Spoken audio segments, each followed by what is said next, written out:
Boa noite a todos os nossos irmãos, irmãs, todos os nossos irmãos Yahudins, Efraimitas. Boa noite a toda a casa de Jacó que está nos ouvindo nessa noite, está nos vendo nessa noite, através do YouTube, né? Através também do Facebook, através dos blogs, né? Como a TV Bereana. Para todos vocês, uma boa noite, né, pela vossa audiência. Eu recebi do próprio YouTube aqui a lista de audiência do YouTube e fiquei maravilhado. Tem um dos nossos estudos, Bill, um dos nossos estudos teve mais de 2.790 acessos pelo YouTube, né? Realmente muito maravilhoso. Ficamos muito felizes porque as pessoas estão assistindo os nossos estudos aqui, né? Da TV Bereana, a voz da Torá, como também da voz da Techuvá, né? Do nosso irmão, nosso Ravé, Fábio Pires, tá? Realmente ficamos muito alegres, estamos muito contentes, né, pela audiência que nós estamos tendo, tá? Realmente muito bom.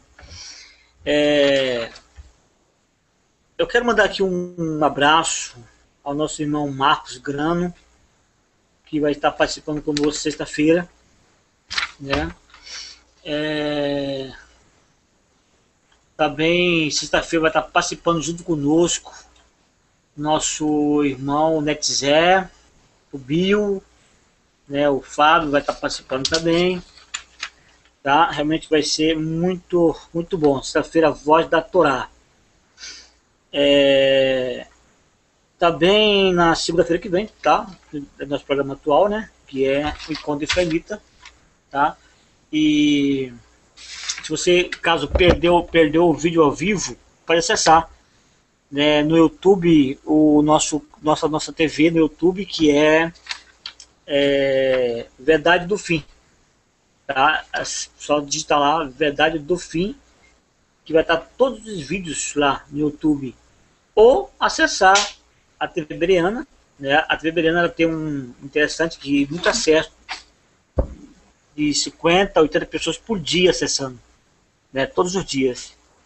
Isso é muito, muito, muito bom, porque a gente vê que nosso trabalho, nosso esforço está dando resultado. E vocês estão gostando do nosso trabalho, beleza? Então, uma boa noite para todos. Eu passo agora a bola para o nosso irmão Bill, que vai, né, fazer seus cumprimentos e fazer o estudo direto, tá, Bill? Amém, Ravé, obrigado. Um abraço a todos os amigos que estão nos acompanhando. E eu quero agradecer de novo a oportunidade de estarmos aqui reunidos mais uma vez. De novo, salientando mais uma vez, a gente tem que estar sempre batendo essa mesma tecla. A ideia nossa não é de fazer conversos para nenhum tipo de formato de judaísmo, seja rabínico, seja até mesmo messiânico, seja ortodoxo, ou conservador, ou reformista, e sim uma conversão ao Deus de Abraão, Isaac e Jacó, e ao Messias junto com a sua Torá. Ou seja, a Torá seria as instruções que o Eterno deu para o seu povo, para que nós possamos levar uma vida de acordo com a vontade dele, não de acordo com a vontade do nosso coração, não de acordo com a vontade da denominação, ou que o pastor, ou que o rabino, ou seja lá quem for, pregue ou ensine, mas sim de acordo com a vontade do nosso Pai. Eu vou falar hoje sobre um assunto que é assim, no judaísmo eu não tenho nem ideia do que eles pensam a respeito disso. Porém, no sistema cristão, eu já ouvi até falar que eles associam esta visão, que é a visão de Ezequiel, que eles associam isso até com seres de outros planetas, discos voadores, invasão celestial, etc, etc. Porém, nós vamos ver como é que o Eterno vê essa visão que ele passou para Ezequiel e como é que nós devemos trabalhar em cima dessa visão. A foto que vocês estão vendo aí é muito comum no sistema, vamos dizer, grego de linha de pensamento, que ensina, que fala sobre a linha do tempo, ou seja, a linha do tempo seria algo no passado aqui, né? Teve um início, né? Ou seja, aqui vamos dizer assim, Gênesis 1 seria aqui, aí começou, foi indo, passou para o Noé, Abraão, etc., Enoque, aquela coisa toda, aí chegou na cruz, aí a cruz seria mais ou menos aqui, aí continuou a linha do tempo indo para a direita, por incrível que pareça, não sei porque é sempre da esquerda para a direita, mas tudo bem. Essa é a linha de pensamento grega. Como é que um grego vê a linha do tempo? Ele vê assim, ele vê o início na esquerda, um passado infinito, e um início que vem indo para a direita, movimentando para a direita, ou seja, as coisas do passado vão ficando para trás, de forma que nós vamos dizer, avançando para um futuro. E aqui é muito comum no sistema cristão de colocarem uma cruz aqui, e para incitar que daqui para frente a graça e daqui para trás na cruz seria o período da lei, que agora nós estamos debaixo da graça, ou então até mesmo que antes não havia graça. Eu não vou falar sobre lei e graça aqui hoje, mas também está dentro desse conteúdo, né? Vamos lá. Tem bastante coisa aqui para a gente cobrir, mas vamos trabalhar em cima disso. Salmo 23. Salmo muito conhecido, muitas pessoas conhecem, até mesmo no judaísmo. Só vamos fazer uma passagem rápida aqui, né? O Senhor é meu pastor, de nada terei falta, em verdes pastagens que me faz repousar e me conduz a águas tranquilas. Restaura-me o vigor, guia-me nas veredas de justiça, por amor do seu nome. Mesmo quando eu andar por um vale de trevas e morte, não temerei perigo algum, pois tu estás comigo. Se você pegar, vou botar a tradução rapidinho aqui, se você pegar essa tradução aqui e colocar exatamente como ela está no hebraico, você vai achar algo muito interessante aqui. Deixa eu colocar aqui no hebraico, aqui pra gente... Deixa eu achar aqui, só um minuto. Ok. Tá vendo? O tradutor já traduziu, colocou essa Bíblia aqui, paralela, né? Junto. Você vai ver que essa palavra aqui, esse conjunto de palavras aqui, em verdes pastagens que me faz repousar e me conduz a águas tranquilas. Eu vou colocar no tradutor aqui, vou traduzir esse texto aqui, para você ver como é que o tradutor automático mostra isso. E isso seria mais ou menos o que uma pessoa que lê hebraico, ele vai realmente, o entendimento que ele vai receber é esse, tá? Não que essa tradução esteja errônea, mas o entendimento que ele vai receber é exatamente esse. Tá aqui, ó. Eu traduzi Salmos 23:3, né? Aí fala aqui que a minha alma é guiada, é restaurada pelos passos de justiça, né? Pelo amor do seu nome. Se você vê essa palavra aqui, Sedek, se você vem aqui agora e traduz ele no automático aqui, olha que interessante que aparece aqui. Eu coloquei o tradutor aqui em hebraico, né? E agora o computador, que pensa de uma forma ortodoxa, ele não está procurando concordância, mas ele simplesmente traduz, principalmente se tiver os pontos, né? Os quinutes, né? Olha o que ele fala aqui. Salmo de Davi, Senhor, não faltará rei. Passos verdes, Irvinique, quer dizer, não tem uma tradução correta, sobre que administrador ofertas. Agora vem o 3. Refrigera a minha alma, me trouxe círculos, justiça para o nome. Veja bem, no 3 aqui, ele está falando que o eterno, que o caminhar com o eterno, o caminhar nos caminhos de justiça do eterno, é como se você andasse em ciclos de justiça. Lembra que a linha do tempo grega é uma linha reta, porém a linha do tempo do eterno, ele trabalha circular, cíclica. Ele trabalha de uma forma, não é que você está rodando, andando no mesmo caminho, mas ele trabalha de uma forma circular, ou seja, todas as palavras que foram ditas na Torá, foram ditas em todo o manuscrito de Gênesis e Apocalipse, quando você lê, é como se o Eterno estivesse falando para você pessoalmente. Ou seja, ela não é algo que foi dito no judaísmo, é costume ele usar isso. Ah, mas isso foi dito lá para Judá, na época tal. Sim, é verdade, mas também ela pode ser aplicada para a sua vida de hoje. Vamos lá, vamos movimentar aqui. Vamos lá. Tiago 3, falando sobre o domínio, né? O domínio sobre a língua. Vamos para o 3 aqui. Quando colocamos freios na boca dos cavalos para que eles nos obedeçam, podemos tomar o controle do animal. Tome também como exemplo os navios. Embora sejam tão grandes e impelidos por fortes ventos, são dirigidos por um leme muito pequeno, conforme a vontade do piloto. Semelhante à língua, é um pequeno órgão do corpo, mas se vangloria de grandes coisas. Veja como um grande bosque é incendiado por uma simples fagulha. Assim também a língua é um fogo, é um mundo de iniquidade, colocado entre os membros do nosso corpo, contamina a pessoa por inteiro, incendeia todo o curso da vida, sendo ela mesma incendiada pelo inferno. É lógico que aqui ele não está falando do órgão da língua, mas sim o que a língua produz. O que a língua produz? A língua produz palavras. Aí, de novo, se você ver aqui no tradutor, se você buscar essa palavra, né, de Tiago 3,6, se você vir buscar aqui no grego, o original, o que está dizendo no grego, olha o que está falando aqui, ó. Profanador, tudo o corpo, traduzindo o pé da letra, tá? Definindo em chamas, o curso da natureza está conectado com a palavra Genesios, que significa Gênesis. A palavra Gênesis está conectado com genética, geração.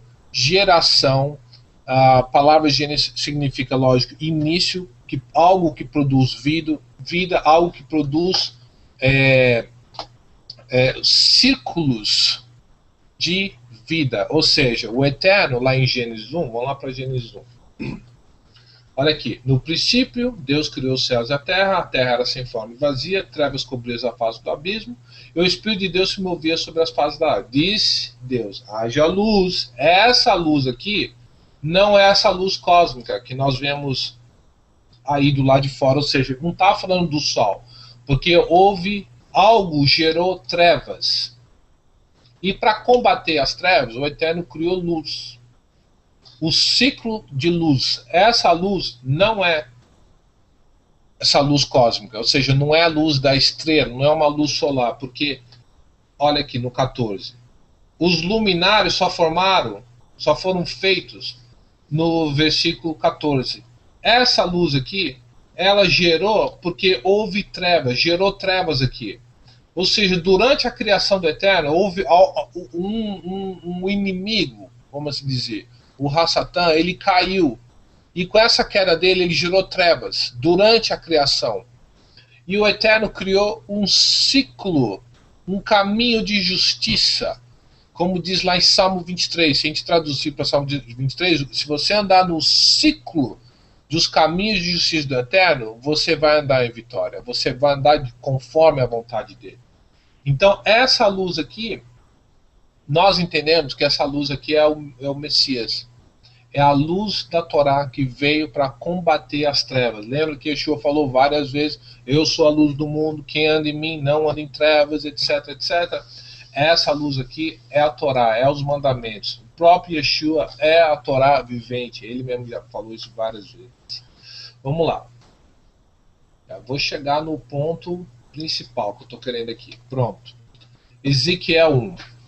É muito comum, né? Olha aqui, ó. No sistema evangélico, falar a respeito. De novo, o judaísmo não tem nem ideia o que é isso aí. Eles falam que é algo que não é nem para nós agora. Mas no sistema evangélico, eles associam isso com seres de outros planetas aqui, por exemplo, UFOs na Bíblia, e e coisas assim desse gênero, entendeu? Seres de outro planeta, que na verdade o que Ezequiel viu foi uma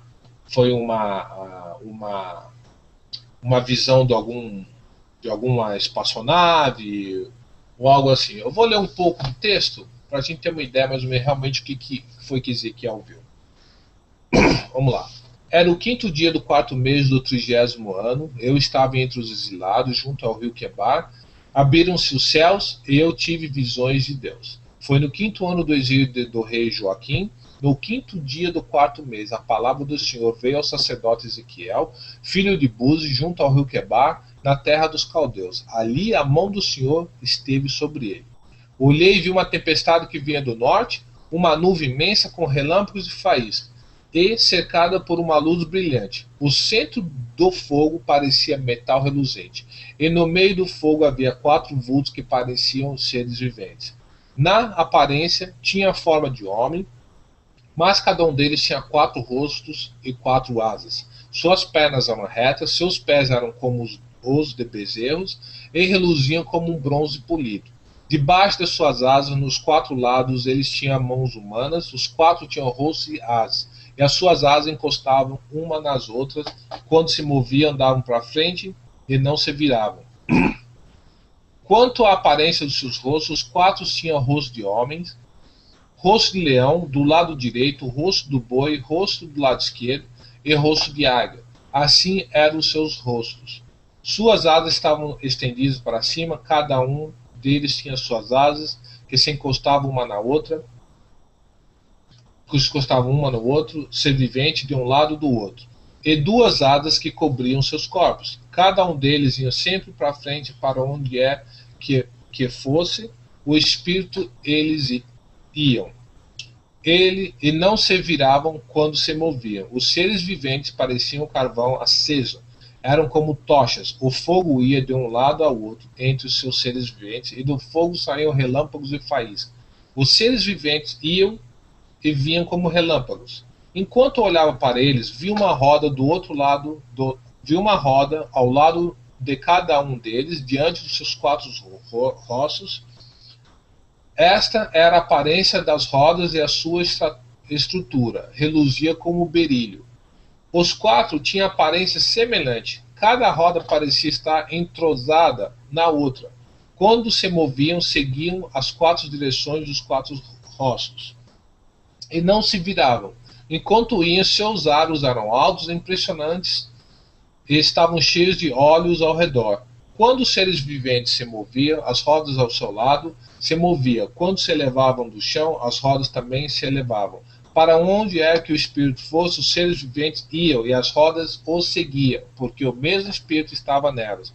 Quando os seres viventes se moviam, elas também se moviam. Quando elas ficavam imóveis, elas também ficavam. E quando os seres viventes se elevavam do chão, as rodas também se elevavam com eles, porque o mesmo espírito estava nelas. Acima das cabeças dos seres viventes estava o que parecia uma abóbada, reluzentes como gelo, e impressionante. Debaixo de cada ser vivente estendia 2 asas ao que estava mais próximo, e com a outra 2 asas cobriu o corpo.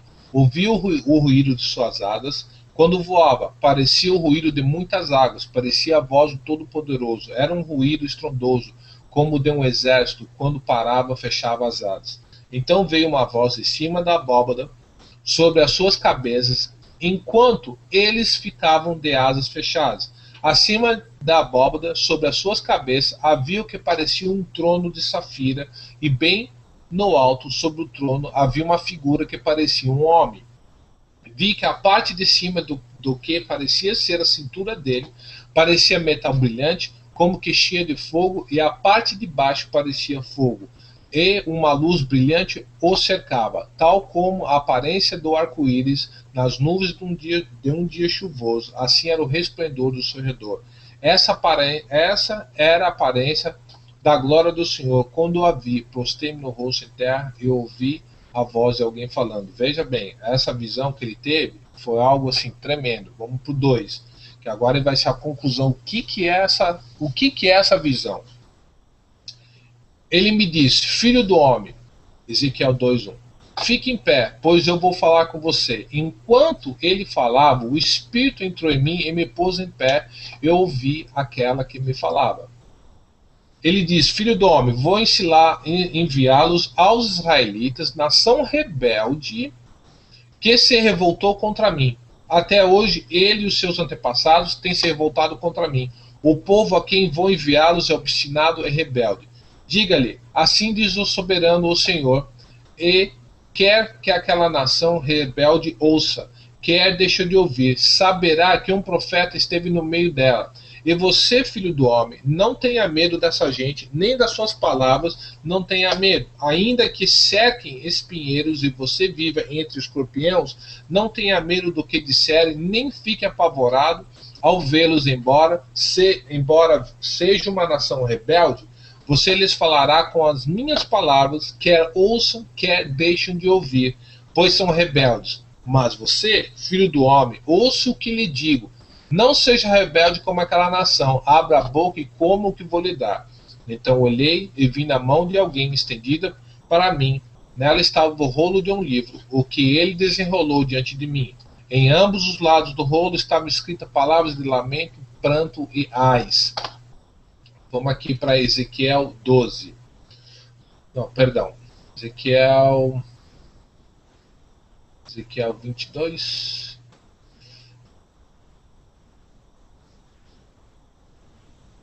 Ó, vamos aqui no Ezequiel 12, 9. Olha o que ele fala aqui. Filho do homem, acaso aquela nação rebelde de Israel não lhe perguntou o que você está fazendo? Veja bem, com o decorrer de todos esses anos que se passaram, muitos, ou seja, vamos supor que esse aqui seria a visão de Ezequiel em relação às rodas que ele vê. Então, muitos chegaram à conclusão que essas rodas eram um disco voador, o que era algo desse gênero. Aqui, até esse outro desenho aqui mostrando, né? Ezequiel vindo num disco voador, essa coisa toda. E que hoje eu confesso que tem tido, né, aparições de discos voadores no ano inteiro, pelo mundo afora. Não vamos negar isso, que tem acontecido coisas fenomenais. Porém, eu não vou negar a existência disso, porque eu não tenho certeza se existe ou não, ou se deixam de existir, porque o poderoso é poderoso o suficiente para fazer o que ele quiser, mas o ponto não é esse. Vamos falar sobre o que é essa visão, tá? Uma visão bem simples e rápida aqui, tá? Lembra que ele fala que tinha os aros, né?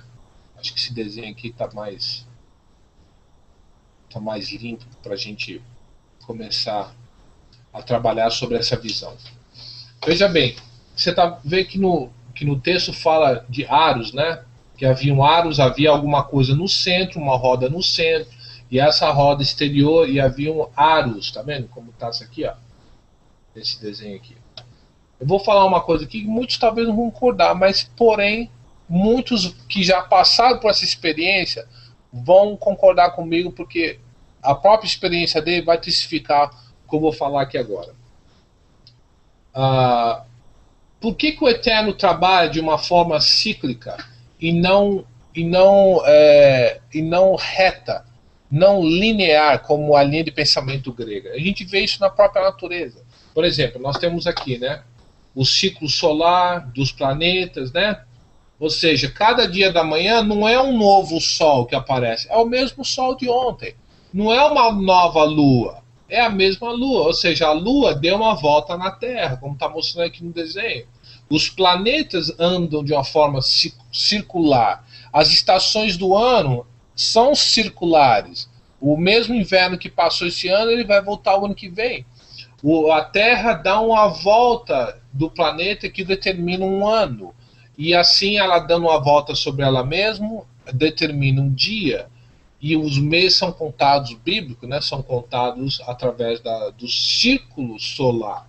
Ou seja, o Eterno declarou, por exemplo, que o círculo de 9 meses que a mulher tiver grávida vai produzir um bebê. E assim são com os outros animais, cada animal com o seu tempo, com sua época. Tem animais que são 60 dias, outros são 30. Os insetos, o Eterno já declarou, já já proclamou que se você pegar uma semente e colocar ela na terra, durante o círculo de fecundação, etc., ela vai produzir. Ou seja, Gênesis 1 já foi estabelecido um círculo de vida para as plantas, para as pessoas. Por exemplo, está aqui, né? O que está dizendo aqui? Vamos lá em Gênesis, né? Aqui, ó, no 20. Disse também Deus: encha-se as águas dos seres vivos e voem as aves sobre a terra, sobre os firmamentos. Assim Deus viu os animais aquáticos e demais seres vivos que povoam as águas de acordo com sua espécie, tá vendo? De acordo com a sua espécie, e todas as aves de acordo com as suas espécies.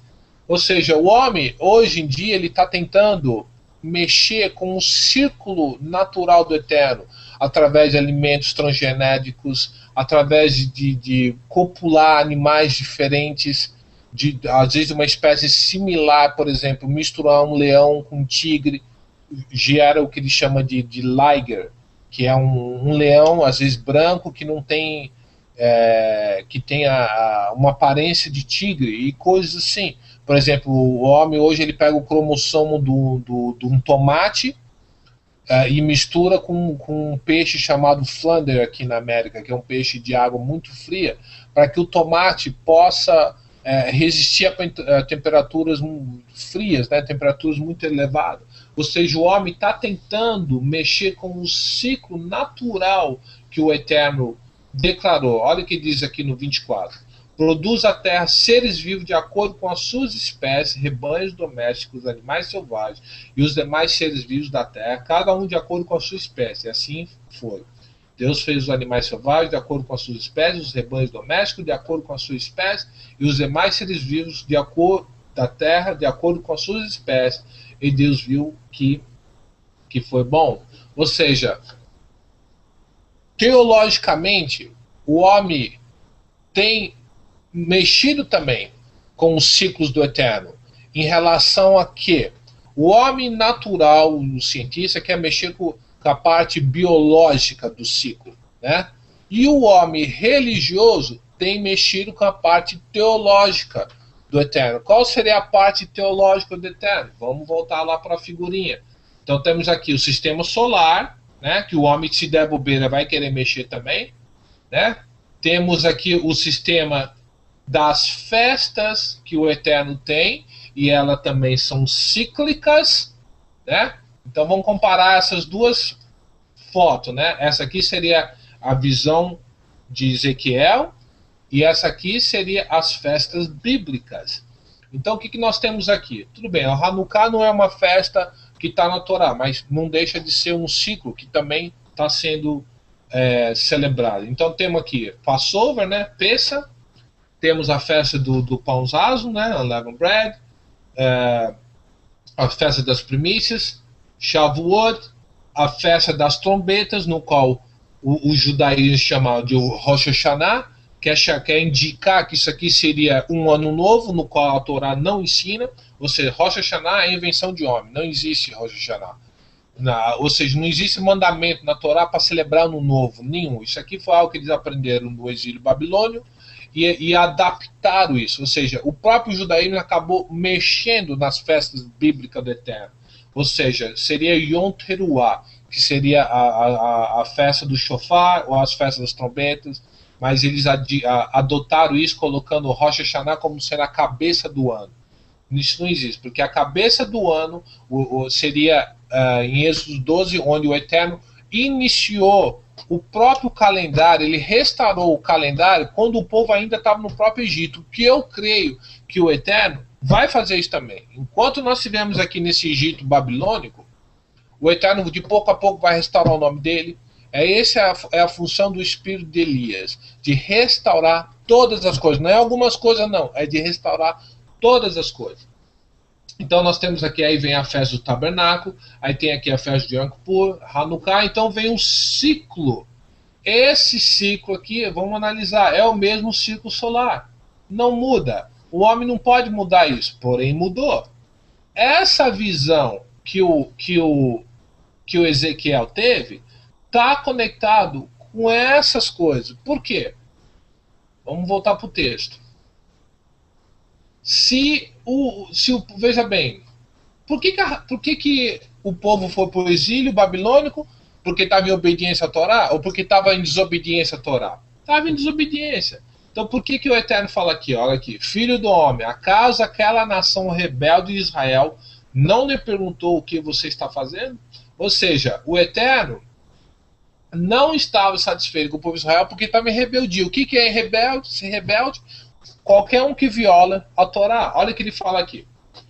No 2, ele me diz, filho do homem, fique em pé, pois eu vou falar com você. Enquanto ele falava, o Espírito entrou em mim e me pôs em pé, e eu ouvi aquele que me falava. Ele me diz, filho do homem, vou enviar aos israelitas, nação rebelde que se revoltou contra mim. Até hoje eles e os seus antepassados têm se revoltado contra mim. Agora você pode falar agora, mas Bill, o que não tem a ver com isso? Eu não sou israelita, eu não sou judeu, isso aí foi dito há quase mais de 2.800 atrás, eu não tenho nada a ver com isso, peraí, não sei o que lá, eu nem israelita, eu sou gentil, e eu não tenho nada a ver com isso. Ok, vamos ver se é isso mesmo. De acordo com o apóstolo Paulo, ele tem uma visão, né? Ele tem uma visão diferente, né, em relação a você ser gentil ou não. Vou mostrar aqui rapidinho aqui. Vamos lá, é muito conhecido esse texto, né? Porque eles gostam de usar, né?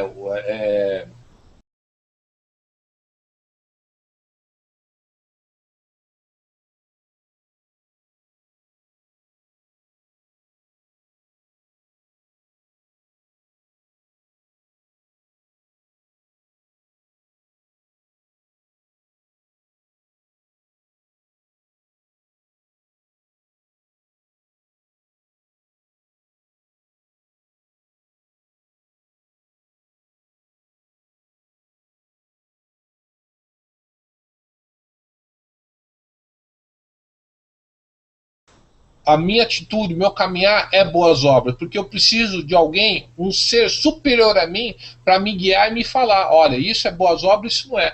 Olha o que ele fala aqui: as quais Deus preparou antes para nós a praticarmos. Vamos lá.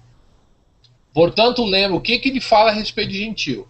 Portanto, lembre-se que anteriormente vocês eram gentios, passado, quer dizer que agora você não é mais, por nascimento, e chamados incircuncisão pelos que se chama circuncisão, ou seja, pela comunidade judaica. Você, israelita, você era chamado de incircunciso, feita no corpo, por mãos humanas, e que naquela época vocês estavam sem Cristo, separados da comunidade de Israel, não era da comunidade brasileira ou evangélica, separados da comunidade de Israel, sendo estrangeiro quanto às alianças da promessa. Alianças, será que alianças estão conectadas com isso aqui?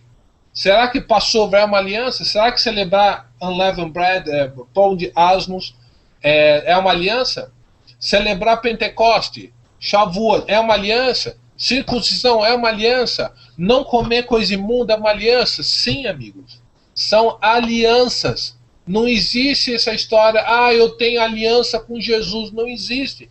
Jesus, o Messias, Yeshua HaMashiach, o bíblico, ele é o mediador das alianças. Para você entrar em aliança com o pai dele. E não com ele mesmo. Porque se a aliança for com ele mesmo, nós vamos ter um problema. Porque ele está se colocando numa posição maior do que o próprio pai dele. E se você não é mais gentil, de acordo com o apóstolo Paulo, você é o quê? Ucraniano, brasileiro, americano? Você é o quê? Você é Israel. Você não é mais gentil. Não existe aliança com gentil. A palavra gentil significa cortado fora do pacto. Eu sei que muitos não gostam de usar esse termo, mas não tem outro termo. E olha o que ele fala aqui: sem esperança, sem Deus no mundo, mas agora em Cristo. Agora, se você estiver em Cristo, você que estava longe, agora foi aproximado mediante o sangue. Porque o sangue da aliança, você é introduzido aos pactos, às alianças. Olha o que ele fala aqui no 4. Por que que há necessidade de você saber realmente a sua identidade? Quem você é em Cristo? Você é uma nova criatura. Você era desobediente à Torá? Se esse ser novo criatura não andar de acordo com a Torá, então vai ter um problema. Olha o que ele fala aqui. No cabeçalho está dizendo aqui, procedimento dos filhos da luz. Assim eu lhes digo, e no Senhor insisto, que não vivam mais como gentios, que vivem na inutilidade dos seus pensamentos. Eles são obscurecidos no entendimento e separados da vida de Deus por causa da ignorância em que estão, devido ao endurecimento do seu coração. Mas, Bill, eu aceitei Jesus, parabéns. Aceitou Jesus, mas você continua vivendo como um gentio. Você tem que relevar o que foi te apresentado. Que Messias que é esse que foi te apresentado, que você continua vivendo como um gentio. Não estou falando que você tem que viver como um judeu da tribo de Judá, que hoje seria representado pelos ortodoxos, você tem que deixar o peiote, tem que deixar a barba, ou deixar o cabelo. Não é isso que eu estou falando. É andar conforme a Torá, meu amigo. A Torá tem instruções para você andar, para você ter uma vida dinâmica. Como é que você anda nele? Como é que você anda nos ciclos de justiça que está escrito aqui em Salmos 23? Refrigera a minha alma, me trouxe círculos de justiça para o seu nome. Ou seja, pelo nome dele. Vamos ler aqui. Olha o que está falando aqui. Eles traduziram assim, mas olha aqui, ó, me guia pelas veredas. Veredas também pode ser caminhos, tá? Por amor do seu nome. Qual é as veredas? Qual é os círculos? Esse aqui. Como é que você entra nesse círculo, tá? Vamos voltar aqui rapidinho. Essas festas bíblicas aqui, tá? Nós temos um círculo semanal, que é o Shabá. O resto são todos anuais, e temos o que são de 7 anos, que é eu esqueci o nome aqui agora, que é o descanso da terra, e tem um que é de 50 anos, que é o Yovel, que é o ano do jubileu. Esse é um ciclo. A partir do momento que você tirar um círculo desse, que é o que a igreja foi assim, o primeiro a tirar, que foi o Shabá, mais ou menos no ano 300 e pouco, que foi uma luta, a partir do momento que tirou o Shabá, você já não vai cumprir peça, você não vai cumprir as festas do Pãozados, você não vai cumprir as festas dos primeiros frutos, com o Shavuot, com o Pentecostes, com as festas das trombetas, com o dia do Yom Kippur, com os tabernáculos, nada disso. Tirou o centro. Qual é o centro de tudo? Vamos lá para Gênesis 1. O que o Eterno fala? Né? Quando ele... Perdão, Gênesis 2. Quando ele fez o Shabá, né? O livro da humanidade. Vamos fazer assim, vamos direto para Êxodos 20. O que ele fala sobre o quarto mandamento, né? Vamos começar no 6, né? Mas trato com bondade, graça, aqui é graça, né? Até 1000 gerações aos que me amam e obedecem os meus mandamentos. Ou seja, ele derrama a graça com os que amam ele e obedecem os mandamentos. Trabalhará 6 dias, neles fará todo o seu trabalho, mas o 7º dia, o círculo que o Eterno fez, é um sábado dedicado ao Senhor, o teu Deus. Nesse dia não farás trabalho algum, nem tu, nem teu filho, nem tua filha, pois em 6 dias o Senhor fez os céus e a terra, o mar e tudo que nele existe, mas o 7º dia descansou. Aí você vai falar de novo, Bill, mas eu não sou judeu, eu não sou israelita. Vamos para Efésios 2, vamos para Efésios 4. Se você tem dúvida do que Efésios 2, 4 está fazendo, lê todo dia, 3 vezes. Paulo está mandando você deixar de ser gentil. Paulo está ensinando que agora você não é mais gentil, que agora você é israelita, você foi aproximado, você está dentro dos pactos. Você não pode criar o seu próprio círculo de justiça. Vamos imaginar que o sábado seja o centro disso aqui. Seja essa rodinha pequena aqui, porque a roda pequena, ela roda muito mais rápido, a roda do centro, do que a roda externa. A partir do momento que você tira essa roda, esses aros aqui, eles começam a deteriorizar e caem por terra, caindo, no caso aqui, as festas do Pentecostes, Yom Kippur, Yom Teruah e etc, etc. Quantos que estão aqui no nosso meio que são testemunha, que a partir do momento que eles receberam esse entendimento, que o Shabá é algo importante para o Eterno, que é algo que é importante para o coração do Eterno. Quantos que começaram a guardar o Shabá, não de uma forma legalista, mas de uma forma por amor ao Eterno, que começaram a receber um entendimento do que é Yom Teruah, o que é o Rosh Hashanah, o que é o Yom Kippur, e até mesmo o Hanukkah. O Hanukkah nada mais é uma guerra do povo de Israel contra o paganismo helenítico, que impera hoje no mundo inteiro. Um paganismo grego que está infiltrado na linha de pensamento, principalmente das igrejas evangélicas das Américas, porque toda essa linha de pensamento vem da cultura grega. Então, meus amigos, o que eu quero sugerir aqui é até mesmo o DNA, olha só, até do próprio DNA, ou seja, isso aqui seria a fonte da vida. Sem DNA não tem vida, ela é cíclica. Você está vendo que ela não está rodando no mesmo lugar, mas ela está avançando, mas ela de uma forma circular. Ou seja, de forma que o homem não possa intervir com essas coisas. O homem interviu, como o próprio Daniel 7,25 falou, que o homem ia mexer com as festas, ia mexer com as estações, ia mudar a lei, e a igreja ainda não consegue enxergar essas coisas, que a chave da vitória da igreja, não estou falando de vitória financeira, tá, gente?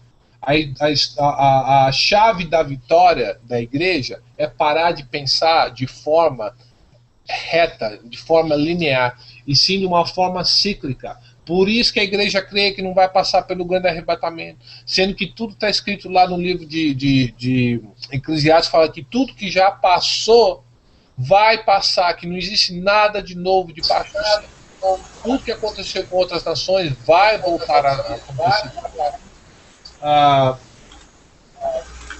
Fico por aqui o meu estudo. Eu agradeço vocês, que você possa pensar de uma forma cíclica, ao invés de pensar de uma forma reta, porque praticamente tudo que aconteceu com o povo de Israel está acontecendo com a igreja. A igreja de hoje é a igreja de Laodiceia, uma igreja rica, uma igreja rebelde, que ela escolhe o que ela quer fazer. Israel é um exemplo a ser seguido, amigos, no sentido de Israel foi rebelde, não seja rebelde. Israel desobedeceu, obedeça. Ou seja, siga o bom exemplo que Israel deixou. Mas o mau exemplo que Israel deixou, de ser um povo cego e obstinado e rebelde contra o Eterno, não siga esse exemplo. Porque eles já foram na nossa frente. Eles já deixaram uma mensagem clara para nós. Obedeça a Torá, de acordo com a vontade do Eterno. Adore o Eterno conforme a vontade dele, não conforme a sua vontade, não conforme o seu querer, e que tudo lhe irá bem. Obrigado, Ravé. Fica aqui o meu estudo e espero que os irmãos possam meditar e possam ficar transformada. Amém? Amém. Muito obrigado, irmão, viu, por essa mensagem, por essas instruções, né, que nosso Pai ele te inspirou a trazer hoje à noite, né? Eu também quero falar um pouquinho aqui. Não vai ser um estudo muito comprido, não.